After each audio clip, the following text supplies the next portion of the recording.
welcome to Creating in Color, sharing the creative endeavors of people of color. I'm your host, Kaybe, and today I'm joined with Tarun Lak, an animator whose past projects include Soul, Onward, Angry Birds Movie 2, Spider-Man Into the Spider-Verse, and Kubo and the Two Strings. How are you today, Tarun? Pretty good, thank you. How are you? I'm good. Thank you so much for asking. So, what is an animator? So, an animator, I guess if you mean by like the direct job responsibilities of persons whose job is called an animator, Mm-hmm. I guess is to bring life to the characters on screen in an animated movie or live action movie if it's visual effects, creatures and robots and stuff. So, bring life to the characters. That's really cool. You are actually the first animator we've had on the show, even though every episode involves the animation industry so far. So, thank you for breaking that wall down, I suppose. Yeah, uh, sure thing. how did you get started in the animation industry? The first film I worked on was Kuba and the Two Strings, but that was the first industry gig. It was really an internship during my third year at Ringling College. So I got an internship at Leica. So I spent 3 months over there, and the whole internship was basically doing production work on Kuba and the Two Strings. So that was, I guess, technically my break in. But if you mean like full time job wise, then it would be after I graduated, I got this job at a commercial house in LA called PsyOp, and they do a bunch of commercials, cinematics, yeah, stuff like that. So that was kind of my break. So, when you say production work, what exactly do you mean by that? Oh, I mean, like actually working on the film, like working on stuff that's gonna end up in the film, in the final product. Wow, that's so cool. Yeah, Did you realize that was going to be the case when you signed up for the internship? I think they had told me that in the interview. Yeah, so I think I knew. I didn't really know if I could do it, but yeah, I think they told me, and then we just you just kind of figure it out on the job, and then you're doing it. Did you always know you wanted to get into animation, or did you have interest in any other industries? I didn't always know. In high school, around 11th grade was kind of when I realized I wanted to do animation. So before that, it was kind of I didn't really know what I wanted to do. My like default path was just kind of going into computer science or something related to that. But yeah, it wasn't until 11th grade that I fully realized that, oh, I want to do animation like for real. It became like a huge goal and an obsession in a way. That's such an interesting shift from computer science to animation because there's not usually much, well, besides like a TD, I suppose, or technical director, there's not much like Yeah. overlay with the two. So, what kind of clicked over with you in the 11th grade for you to want to lean more into this creative role rather than this more technical role? Toy Story 3 had come out in I think 2010, but I missed it in theaters, so because I was preparing for exams or something, so I missed it. And it was playing on TV one day after a few months or so, and I sat down to watch it, and I was just completely, I don't know, enthralled by it. Just start to finish. I had watched the first two. I had grown up with the first two films, like when I was really, really young, Mm-hmm. uh, and then seeing the third film and just the sheer emotional impact that like characters that I'd known from my childhood, like what that emotional impact for me was, and the fact that you could do something like that in animation, like have such an intense emotional reaction, that's what kind of got me. And it was just also just fun. They just had fun in the film, and it was a really great story. And Andy was going to college, and I was starting to think about what I wanted to do in college. So it all just came together. And by the end of the movie, I was like, yeah, this is what I want to do. So, but I'd always drawn, so I was already leaning on the artistic side a little bit, Mm. but I just didn't know what I wanted to do. Our last guest, Judy, she kind of had like the same thoughts going through her head because she was always like artistic and knew she wanted to draw, but she didn't know exactly how she wanted to go into animation. Hmm. until like she pretty much had like a similar experience. And Toy Story 3 will do that to you. Like it is a very Oh inspiring yeah. film. Oh yeah, totally. Yeah. It's an amazing film, and it was a great. Well, at the time, it was a great wrap up of the Toy Story franchise. Now we all know Toy Story 4 has come out, and that ended up being a very surprising, wonderful ending to Woody's arc. Yeah. But at the time, that's what Toy Story 3 felt like the ending. So that's when I knew. Do you feel in order to be successful in this industry, you need to be an artist? By artists, do you mean like successful as like one of the artistic roles in the industry, or do you Just like any does that position in the industry. any position? Okay. Hmm. I guess you technically don't need to be because there's so many. I mean, I guess you need to have some sort of artistic inclination or creative inclination, I guess. You kind of have to be into the art of creating something, even if it's coming from a technical side. Even if you're writing code for the sake of a movie, that's still going towards making something creative. Yeah, that's an interesting question because it kind of depends on what you define an artist as. Because anyone really creating anything can be an artist, I feel like. You can be a chef, and that's still a form of an artist. So, loosely, yeah, I think it would help if you have some sort of creative side to you. It would help. I think it would only help in your success in the industry. What does it mean to be an animator? That sounds like a philosophical question. Go with it as you will. What does it mean to be an animator? I think you have to have a curiosity in how people behave and want to show that, like express that in some way. Like you have to be a little observant to like the people around you or life or just anything around you, really, and kind of take that in and process it in a way where you can express it out through animation. Yeah, I think you just have to want to express humanity in a way. That sounds really deep. I like it. Through performance or just some kind of abstract feeling through movement.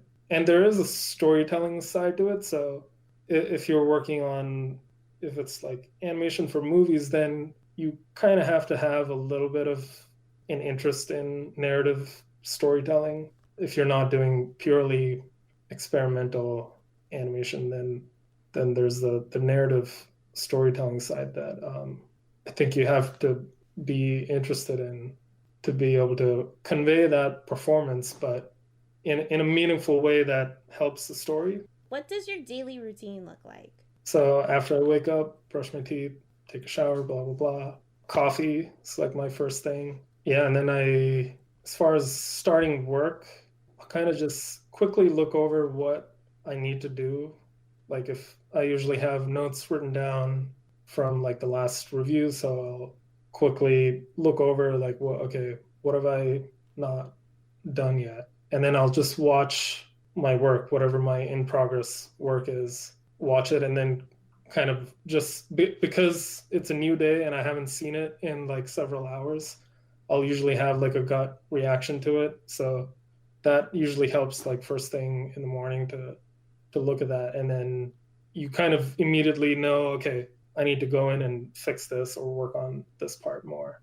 So that's kind of how it starts. And then usually there's some kind of dailies at work where animators are showing the director some shots, and I try to make it to all those reviews to just watch what's happening on the film and how other animators are approaching these characters, and also just so I know what's happening in the rest of the film outside of what I'm working on. Yeah, and then I get to work.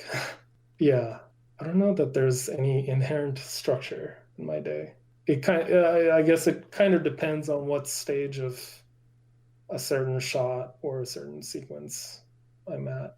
Sometimes I'll take long breaks. Sometimes I'm working throughout the day.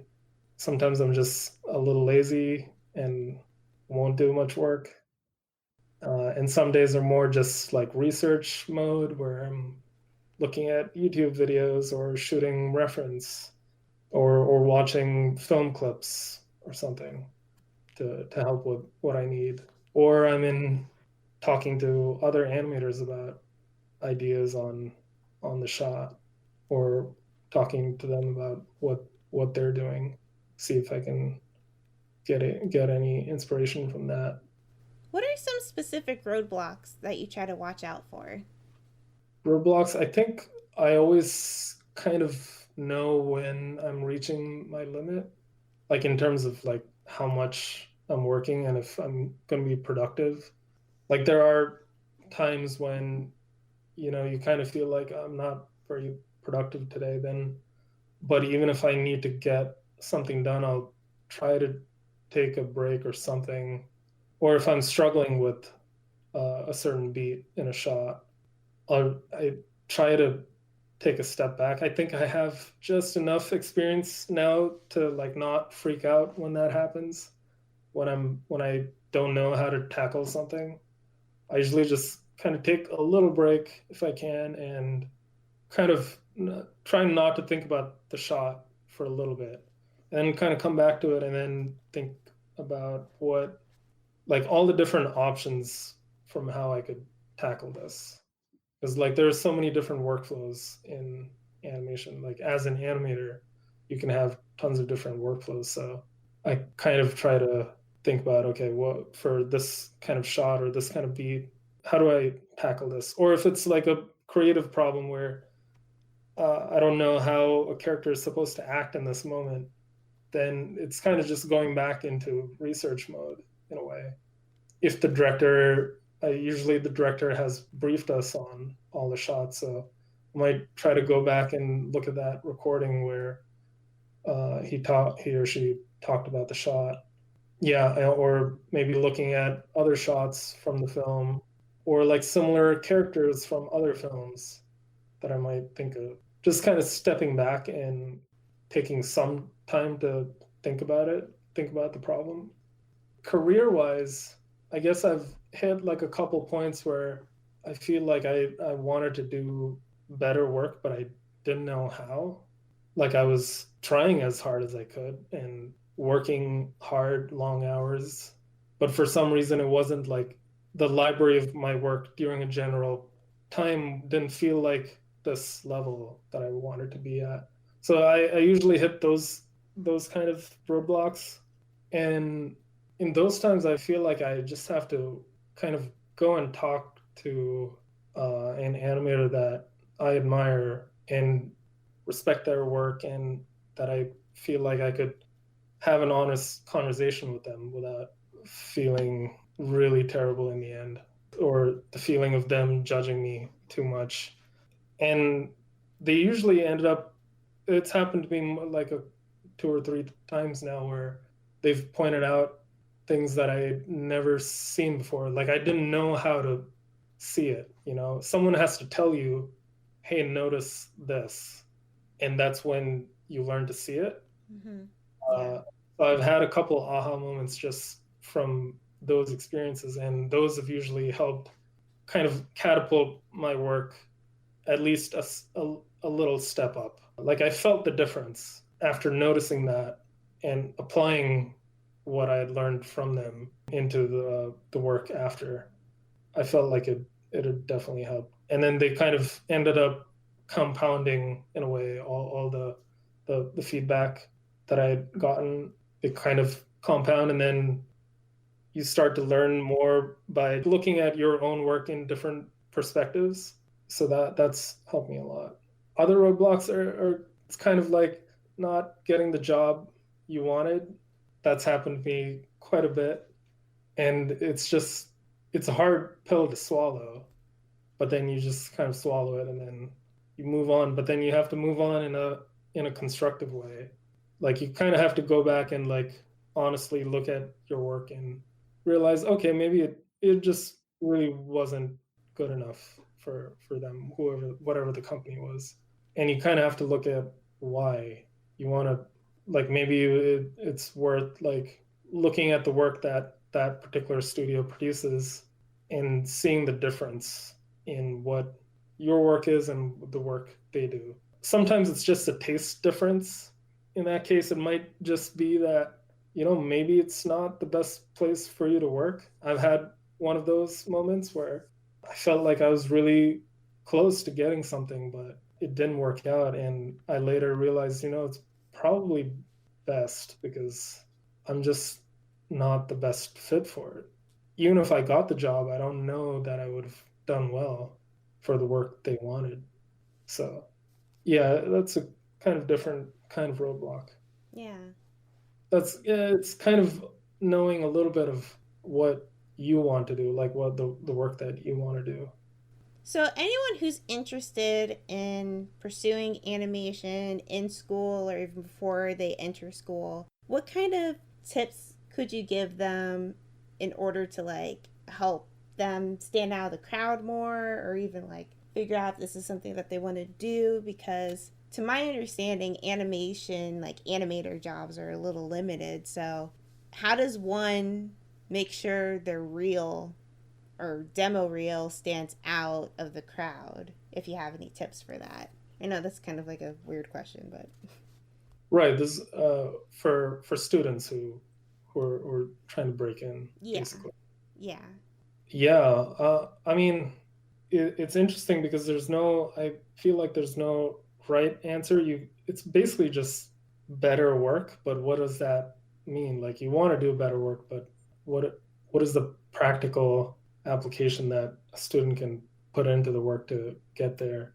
And I feel like, well, there's like the craft sense of getting better where you're getting better at certain like principles in a way, like the 12 principles of animation and the mechanics and your posing and timing and all of that, getting that to a high level. That's like the first thing that I think any place would look for. But then the second thing is more like ideas based, and it's kind of a vague territory where it's just studios just kind of want to see what you're bringing to the table outside of, okay, you can like move a character around really well, but can you make it entertaining or emotional or engaging or like make it really feel alive? Like, can we forget that it's animation? So I feel like some studios kind of look for that, and some studios are more like, we want to see a broad range of work, like cartoony and realistic, and or maybe some places only want realistic stuff. So if you're submitting like a fully cartoony reel to a, I don't know, a VFX house who typically don't do that type of work, then it's kind of hard for them to hire you because they don't know if you can do realistic work. So it's a little bit of catering your reel to the places you want to go, but being flexible enough that you're not pigeonholing yourself just for one company. It's a little bit of a balance. But for as far as tips go, it's really just make it memorable, like make it something that once recruiters watch it, that they'll remember it. And like you'll always remember like good performances or good ideas in a reel or something that's just genuinely funny. That's kind of hard to do. And sometimes it's a little bit more of an aesthetic thing. I know Pixar's hired some people kind of purely based off of their own style of doing things, like their own vision of what their short film was and looked like, and the what they were trying to say with their film. Even that could come into play. So there's a lot of factors, and there's no like one way to make a really solid reel. So yeah, it's kind of catering to where you want to go. What support or resources do you use or recommend for someone trying to break in?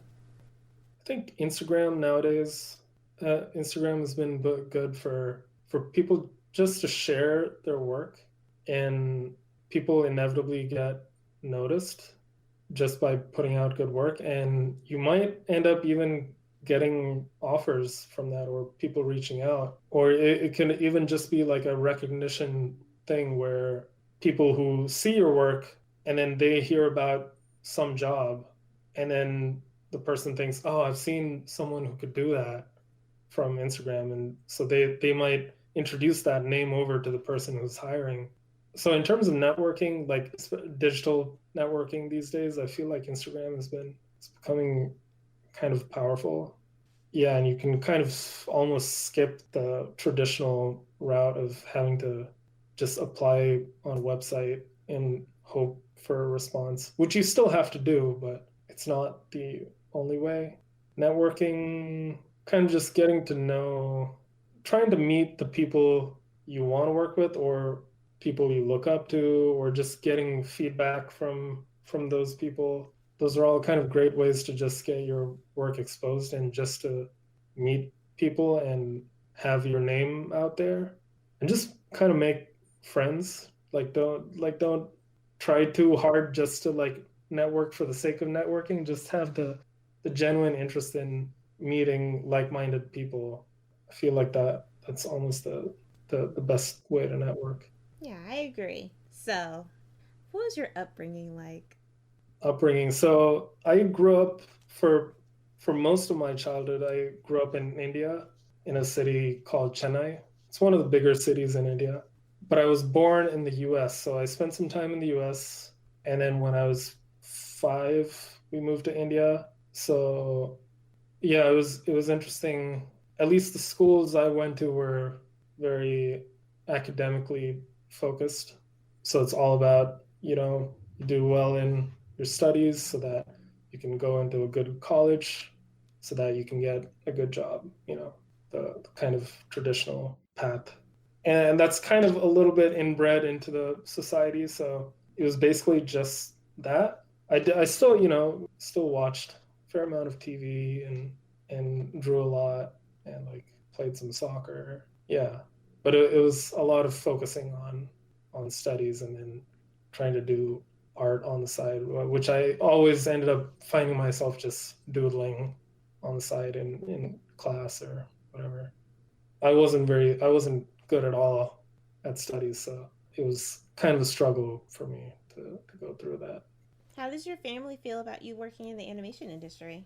They feel good now. Yeah, it wasn't super easy to convince them early on, just because Indian families they tend to want you to go into engineering or become a doctor or a lawyer or something along those lines that have sort of stability and like that you could do well once you get into those fields.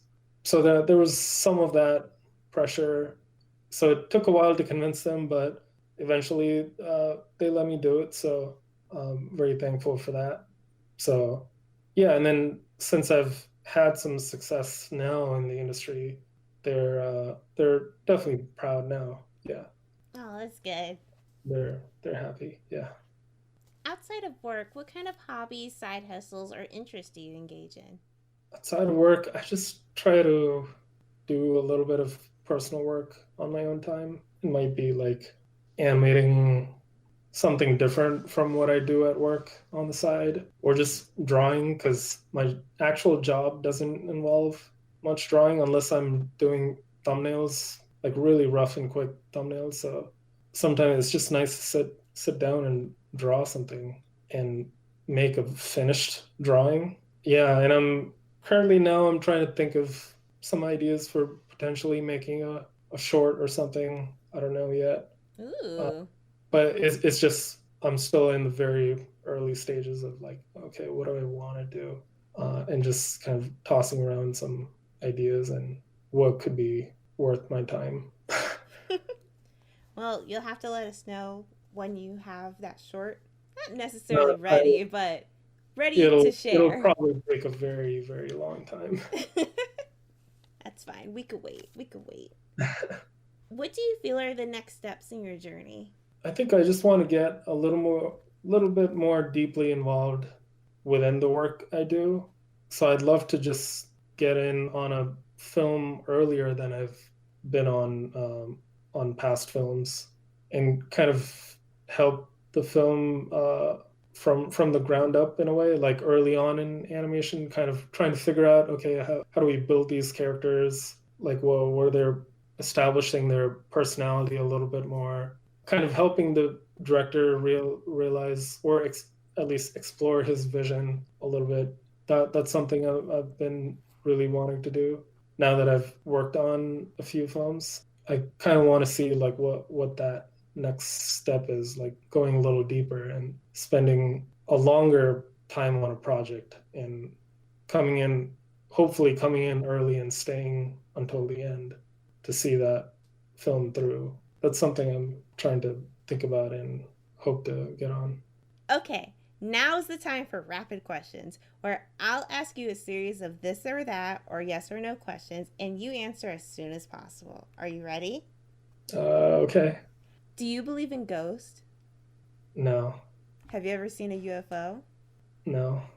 Do you have a twin? No. Can you bowl? I can bowl. I can't bowl super well, but sure, yeah. Can you do a handstand? No. Can you do a cartwheel? I well, I haven't tried in, I don't know, since I was a kid, so I don't know. Are you willing to try now as an adult?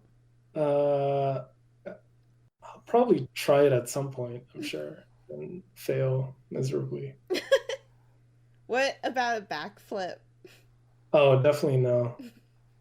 Which do you like better, cats or dogs? Dogs. Why? I don't know. They give you more love, I guess. I'm not saying cats don't, but no. My cat gives me small doses of love throughout the day. Yeah. Yeah, I mean they're both great. I don't know. Yeah. I just find myself more into dogs. Do you have a dog? I don't know. I'd love to get one though. When will you get a dog? I don't know. I'm Tomorrow? definitely not tomorrow. I don't think I'm ready to take care of a dog. That's more of why I'm waiting. Fair. Very fair. Give Yeah. me a word that starts with the letter V. V. Yeah. For some van is the first thing that popped in my head. Is it van? Yeah. Like the shoe brand? Oh, sure, Vans. I guess it can be Vans too. Yeah. What about the second word that pops into your head? I guess since I said van, the word vehicle came to mind. So Okay, fine. Fine. I'm just stuck on vans now. Oh, yeah. Oh, man. That's a car. I forgot that's a type of car. Yeah, it's a vehicle. Yeah. Why did I go to the shoe brand? That doesn't even make any sense. Okay. Well, that's enough of rapid questions. Thank you so much, Tarun, for speaking with us today. Thank you for having me. Do you have any social media that you'd like to share with us? Sure. I have. I'm on Instagram and Twitter as Tarun Lak. It's just my name. So, yeah. If you're interested, you could check out my work there. And thank you, the listener, for tuning in. Please follow Creating in Color on Instagram and Twitter, and feel free to submit any questions for upcoming guests through our social media or creatingincolorcast@gmail.com. If you are interested in following me, you can find me on Instagram and YouTube at Maybe It's Kaybe. Thanks to Namikaze for allowing us the use of his song. You can find more of his music on his SoundCloud at soundcloud.com/Namikaze, Namikaze. Thanks to Blaze for editing this episode. If you'd like to check out his gaming streams, please head over to twitch.tv/BlazeTheBrawler. Since Creating in Color is a new podcast, we appreciate any word of mouth or even helping to push our hashtag on social media, #CreatingInColorCast. Before we wrap up, do you have any... I need to take a breath. Before we wrap up, do you have any departing words of wisdoms for everyone listening? Stay passionate about your work, whatever it is, even if it's not animation. Love it. Perfect. Thank you so much. This has been Creating in Color. Keep striving, keep trying, keep creating. Bye. Do I say bye? Yeah, say bye. Bye.